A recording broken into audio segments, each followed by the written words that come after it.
దేశవ్యాప్తంగా కోట్లాది మంది ప్రజలు ఎదురుచూస్తున్న అపూర్వ ఘట్టం సాకారం అయ్యే రోజు వచ్చేసింది. ప్రజలందరూ శ్రీరాముడిపై తమకు ఉన్న భక్తిని వివిధ రూపాల్లో ప్రదర్శిస్తున్నారు. జనవరి 22న శ్రీరాముడి ప్రాణప్రతిష్ఠ కార్యక్రమ నేపథ్యంలో గత కొన్ని రోజుల నుంచి రామాయణకు సంబంధించిన వివిధ కార్యక్రమాలు జరుగుతున్నాయి. ఇలా ఎంతో అంగరంగ వైభవంగా అయోధ్య రామాలయం ప్రారంభోత్సవ ఏర్పాట్లు జరుగుతుంటే పలువురు రాజకీయ నేతలు వివిధ వ్యాఖ్యలు చేస్తున్నారు.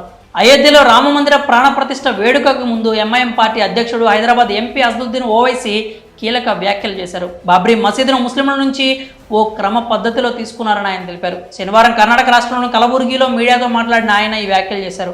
బాబ్రీ మసీదుని ముస్లింల నుంచి ఒక క్రమ పద్ధతిలో లాక్కున్నారని వ్యాఖ్యానించారు. 1992లో బాబ్రీ మసీదుని కూల్చివేయకుండా ఉంటే ఇవాళ ముస్లింలకు ఇలాంటి పరిస్థితి వచ్చేది కాదన్నారు. ఇలాంటి వాటిని చూడాల్సిన అవసరం ఉండేది కాదని ఓవైసీ అన్నారు. 500 ఏళ్లుగా ముస్లింలు బాబ్రీ మసీదులో నమాజ్ చేస్తూ వచ్చారని అన్నారు. అయితే కాంగ్రెస్ పార్టీకి చెందిన గోవింద్ వల్లభ్ పంత్ ఉత్తరప్రదేశ్ ముఖ్యమంత్రిగా ఉన్న సమయంలో మసీదులో విగ్రహాలు పెట్టారని అన్నారు. ఆ సమయంలో అయోధ్యకు కలెక్టర్గా ఉన్న కేకే నాయర్ మసీదును మూసివేయించి పూజలు చేసుకునేందుకు అనుమతి ఇచ్చారని అన్నారు. విశ్వ హిందూ పరిషత్ పుట్టిన సమయంలో రామమందిరం లేదని ఓవైసీ వ్యాఖ్యానించారు.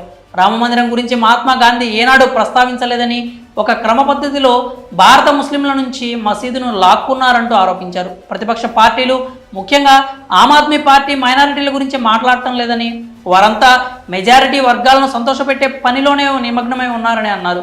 ఇండియా కూటమిలో ఉన్న ఆమ్ ఆద్మీ పార్టీ సీఎం అరవింద్ కేజ్రీవాల్ ప్రతి మంగళవారం సుందరకాండ పారాయణం, హనుమాన్ చాలీసా నిర్వహిస్తామని చెప్తున్నారని, దీని గురించి ఎవరూ పట్టించుకోవడం లేదని అన్నారు.